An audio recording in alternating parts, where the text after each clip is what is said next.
আল্লাহ তার বান্দাদেরকে কেন পরীক্ষা নেন, কেন আমাদের জীবনে বিপদ আপদ দেন, কেন মুসিবত দেন? এর অন্যতম একটা কারণ হলো আল্লাহ রাব্বুল আলামিন আমাদেরকে আস্তে আস্তে আপার গ্রেডে উঠাতে চান। ক্লাস 1 এর পরীক্ষায় পাশ করলে 2 তে উঠা যায়, 2 তে পাশ করলে পরবর্তীতে উঠা যায়, 5 এ পাশ করলে 6 এ উঠা যায়, এভাবে এসএসসি পাশ করলে এইচএসসি তে যাওয়া যায়, এইচএসসি শেষ করলে তারপরেরটাতে যাওয়া যায়। এভাবে আস্তে আস্তে মানুষ উপর দিকে উঠতে থাকে। ঠিক একই ভাবে ইমানদার যখন পরীক্ষা দিতে থাকে আল্লাহ রাব্বুল আলামিন তাকে ইমানদার হিসাবে আল্লাহর কাছে তার মাকামকে উপর দিকে উঠাতে থাকেন। এজন্য বিপদে সবর করতে হবে, ধৈর্য ধারণ করতে হবে। আর মনে রাখতে হবে আল্লাহ বলেছেন ওয়ালা তাহিনু ওয়ালা তাহজানু, তোমরা মন খারাপ করবে না, হীনমন্য হবে না, তোমরা পেরেশান হবে না, চিন্তিত হবে না। তুমি নিজে দেখো তুমি ইমানদার কিনা, তোমার ভেতরে ঈমান আছে কিনা, তুমি শিরিক মুক্ত ঈমান লালন করো কিনা, তুমি সে বিষয়টি এনশিওর করো, সেটা তুমি যাচাই করো। নিজের ভেতরে যদি ঈমান থাকে, যদি আল্লাহর প্রতি তোমার আস্থা অবিচল থাকে, মনে রাখবে তুমি কখনো পরাজিত হবে। আল্লাহ রাব্বুল আলামিন কোরআনে হাকিমে বলেছেন যারা ঈমানদার স্বয়ং আল্লাহ তাদের অভিভাবক, তাদের বিপদে আল্লাহ সান্ত্বনা দেন। উহুদের যুদ্ধে নবী করিম সাল্লাল্লাহু আলাইহি সাল্লামের সাহাবীগণ সাময়িক বিপর্যয়ের কারণে তাদের মনে কষ্ট হয়েছে। আল্লাহ রাব্বুল আলামিন তাদেরকে সান্ত্বনা দেওয়ার জন্য আয়াত নাযিল করেছেন এবং বলেছেন যে তোমাদের চিন্তা করার কোনো কারণ নেই, তুমি ঈমানদার যদি হয়ে থাকো তাহলে হাতি মরলেও লাখ, বাঁচলেও লাখ, কোনো লস নাই। ঈমানদারের অবস্থা একই রকম। আমাকে অনেকে এসে বলেন ভাই এত বিপদ যে দেয়ালে পিঠ থেকে গেছে আর পারি না। অনেক মা বোন অভিযোগ করেন যে স্বামী এত খারাপ যে আর টিকা যায় না, অনেক জুলুম, অনেক কষ্ট। এই হতাশ, এই দুর্দশাগ্রস্ত মানুষ অনেক সময় নিরাশ হয়ে যায়, আল্লাহর প্রতি অভিযোগ নেওয়া শুরু করে, আল্লাহর প্রতি নালিশ করা শুরু করে। আমি বলি ভাই ইমানদারের জীবনে যত কষ্ট হোক এই কষ্টের শেষ আছে না নাই? কি বলেন? আমাদের জীবনে যত কষ্ট আসে, বিপদ আসে, এই বিপদগুলো কি কখনো শেষ হবে নাকি হবে না? একজন ইমানদারের জীবনে বিপদ তাকে কষ্ট দিতে দিতে না হলে মেরে ফেলবে, মৃত্যু পর্যন্ত যাবে। এর বাইরে কিছু হবে? এর বেশি কিছু হওয়ার রাস্তা আছে? কিন্তু আমার জীবন তো এক সময় দিতেই হবে, মৃত্যু তো এক সময় আসবেই। আমি যদি সবর করতে করতে মৃত্যুবরণ করতে পারি, আমি যদি ধৈর্য ধারণ করতে করতে মৃত্যুবরণ করতে পারি, তাহলে সেই মৃত্যু আমাকে অনন্ত অসীম কালের বিপদ থেকে রক্ষা করবে ইনশাআল্লাহ। যদি আমার 50-60 বছরের বিপদ হয়, 50-60 বছরের কষ্ট হয়, আর এর বিনিময়ে অনন্ত অসীম কালের জান্নাত বন্দোবস্ত হয়ে যায়, তাহলে এই বিপদের বিনিময়ে যে সুখ আমি পেলাম সেটা কি লাভজনক হলো না লসের হলো? কিন্তু শয়তান আমাদেরকে এভাবে বুঝতে দেয় না। শয়তান আমাদেরকে অস্থির করে দেয়। মনে রাখবেন বিপদে যারা ভেঙে পড়েন, বিপদে যারা ব্যাকুল হয়ে অস্থির হয়ে হতাশ হয়ে যান, নিরাশ হয়ে যান, অনেক কপাল পোড়া আছে বলে না আমার আর রক্ষা হবে না, আমার আর বাঁচার কোনো রাস্তা নেই। অনেকে আল্লাহর প্রতি অনাস্থা প্রকাশ করে, আল্লাহর প্রতি ভরসা হারিয়ে ফেলে। আছে না নাই এরকম? এরকম যদি হয় তাহলে বড় দুর্ভাগা ভাইয়েরা আমার। বিপদের কষ্ট করলেন আর আল্লাহর প্রতি আস্থা ভরসা ছেড়ে দিয়ে ঈমান হারা হয়ে জাহান্নামে যাওয়ার ব্যবস্থাও করলেন। একবার প্রিয় নবী সাল্লাল্লাহু আলাইহি সাল্লাম এক লোকের মাথার পাশে অসুস্থ অবস্থায় তাকে দেখতে গিয়েছেন, তার শুশ্রূষা করতে গিয়েছেন। নবী সাল্লাল্লাহু আলাইহি সাল্লাম বলছেন আল্লাহ চাহেন তো তুমি সুস্থ হয়ে যাবে। সে বলছে না, সুস্থ হব না। নবীর কথার উপর কথা বলেছে, সেজন্য আল্লাহ রাব্বুল আলামিন তাকে একটু পরেই ওয়াফাত দিয়ে দিয়েছে, সে মারা গেছে। আল্লাহ রাসূল সাল্লাল্লাহু আলাইহি সাল্লামের শান এবং মর্যাদা আল্লাহর কাছে এত বেশি যে আল্লাহ রাসূল সাল্লাল্লাহু আলাইহি সাল্লামের মুখের উপর কেউ বেয়াদবি করলে আল্লাহ রাব্বুল আলামিন তার শাস্তি দুনিয়াতে নিশ্চিত করেন, আখিরাতেরটা তো আছেই। স্বয়ং আল্লাহকে গালি দিলে আল্লাহ রাব্বুল আলামিন এত বেশি তড়িৎ গতিতে তার শাস্তি দেন না, যতটা আল্লাহ রাব্বুল আলামিন তার রাসূল সাল্লাল্লাহু আলাইহি সাল্লামের শান বিয়াদবি করলে দেন। এই জন্য রাসূল সাল্লাল্লাহু আলাইহি সাল্লামের সুন্নাতকে অনুকরণ করা, অনুসরণ করা, তার আদর্শকে মেনে চলার চেষ্টা আমাদের করতে হবে। মুহতারাম হাজিরিন, রাসূল করিম সাল্লাল্লাহু আলাইহি ওয়াসাল্লাম আমাদেরকে অভয় দিয়েছেন, সাহস দিয়েছেন। যখন বিপদ আসলে কেউ ভেঙে পড়ে, অনেক মুরব্বীদেরকে দেখবেন বিপদ আসলে এমন কথা বলে যে ঈমান চলে যায়।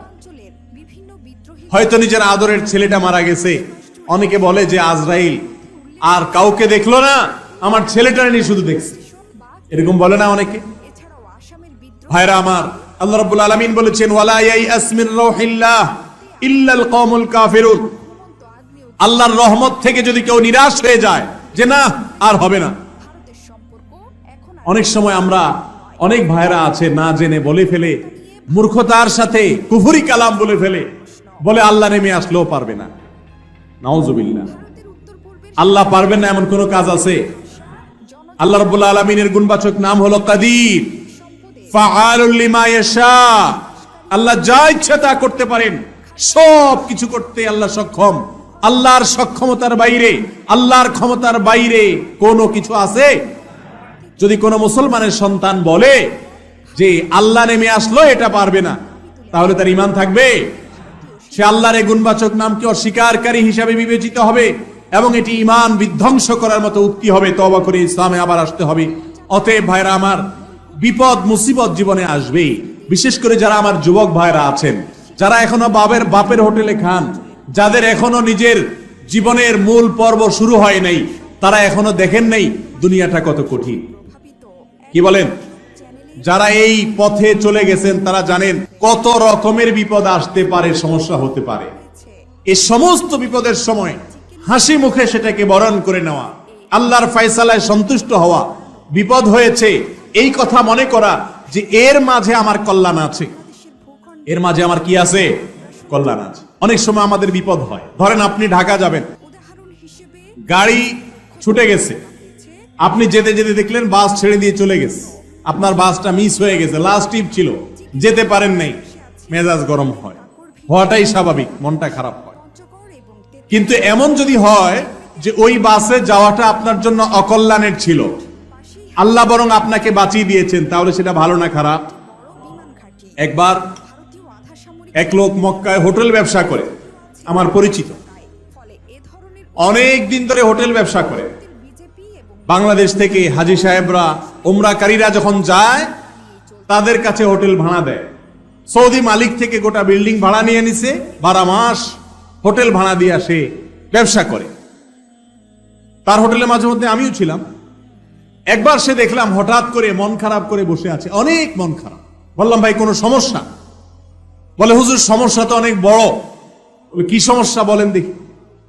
বলেন হুজুর সমস্যা হলো আমি এই হোটেলটা বহুদিন ধরে এটা ধরে রাখছি, মালিকের কাছ থেকে নিয়ে আমি ব্যবসা করি। আল্লাহ তাআলা আমার রিজিকের ব্যবস্থা এর মাধ্যমে করেন। আমারই স্বদেশী আরেক ভাই, সে এসে আমার মালিকের সাথে গোপনে কথা বলে আমি যেই টাকা নেই তার চাইতে আরো 2 লক্ষ রিয়াল কম বেশি, 2 লক্ষ রিয়াল বেশি দিয়ে সে এটা তার কাছ থেকে নিয়ে নিছে গোপনে গোপনে। আমি যেখানে 10 লাখ রিয়াল দিয়াও ব্যবসা করতে কষ্ট হয়, সে আরো 2 লাখ বেশি দিয়ে কিভাবে ব্যবসা করবে? পারবে তো না, কিন্তু আমার ক্ষতিটা সে করবে। আমার হাত থেকে হোটেলটা ছুটে গেল, এটা দিয়েই সারা জীবন ব্যবসা করছি। আমার মন খারাপ হয়ে গেছে, হুজুর দেশে চলে যাবো, আর করবো না, মক্কায় ব্যবসাই করবো না। কারণ এত বড় একটা আঘাত, এত বছরের আমার হোটেল হাতছাড়া হয়ে গেল। লোকটা মন খারাপ করে দেশে চলে আসছে। দেশে চলে আসার কিছুদিন পর, সামান্য কিছুদিন পরে পৃথিবীতে করোনা এসে হাজির হয়ে গেছে। কি আসছে? করোনা ভাইরাস এসে হাজির। করোনা ভাইরাস আসার পরে মক্কাতে তো হাজি লাখে লাখে যাওয়া শুরু করছে, তাই না? কি হয়েছে? তবে হাজিদের যাতায়াত একেবারেই বন্ধ। যেই লোক ষড়যন্ত্র করে 2 লাখ রিয়াল বেশি দিয়া মালিকের সাথে বাউ করে নিয়ে নিছে, সে 2 বছর বসে বসে মালিকরে ভাড়া দিছে। 2 বছরে 1200 রিয়াল করে 2400 রিয়াল, প্রায় 2.5 মিলিয়ন রিয়াল বসে বসে ভাড়া দিচ্ছে। হাজি একটাও নাই, ব্যবসা নাই, ভাড়া তো অগ্রিম দিতে হয়। সৌদি আরবে ভাড়া অগ্রিম দিতে হয়। যারা সৌদি প্রবাসী তারা জান, ভাড়া তো আগে দিয়ে রাখতে হয়। ভাড়া তো দেওয়া শেষ সৌদিরে, সৌদি তো টাকা নিয়ে শেষ, রিয়াল নিয়ে শেষ। আর এই বেচারা 2 বছর কোনো হাজি নাই, বেকার 2-2.5 বছর। সে আরো 10 বছর এই হোটেলে ব্যবসা করেও 2.5 মিলিয়ন লাভ করতে পারবে না, কিন্তু 2 বছরে সেটা শেষ।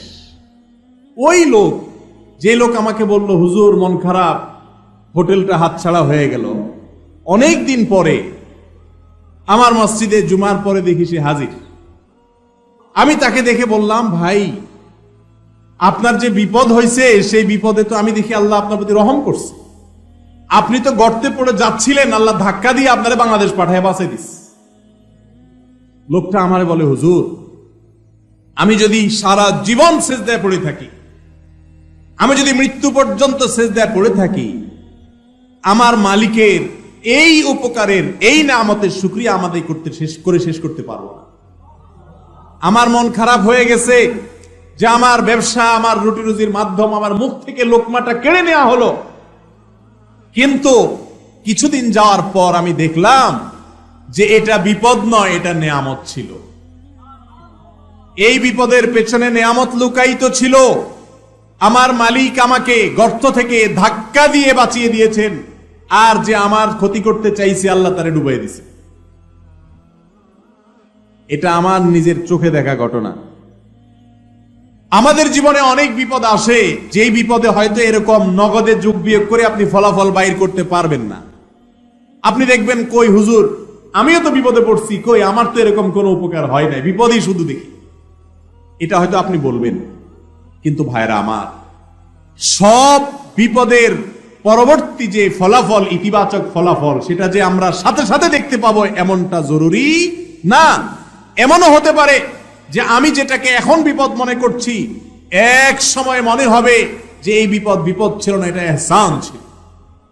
আর যদি কিছু না হয়, দুনিয়াতে আপনার বিপদের বিনিময়ে ভালো কিছুই না পান, বিপদে শুধু কষ্টই করলেন আপনি, আর কিয়ামতের দিন যদি দেখেন আপনার বিপদের বিনিময়ে আল্লাহ রাব্বুল আলামিন আপনার জন্য জান্নাত প্রস্তুত করে রেখেছেন, আপনাকে যদি বলেন আল্লাহ বান্দা যত বিপদ দিয়েছি মেনে নিয়েছ, সবর করে নিয়েছ, হাসি মুখে বরণ করেছ, আর তার বিনিময়ে তোমাকে আমি জান্নাত দিলাম, তাহলে এই বিপদের বিনিময়ে অনন্ত অসীমকালের জান্নাত পাওয়া, এটা কি লাভের ডিল হলো না লসের ডিল হলো? আল্লাহ রাব্বুল আলামিন বিপদ আপদে পাহাড়ের মতো ধৈর্য ধারণ করার তৌফিক আমাদেরকে দান করুন।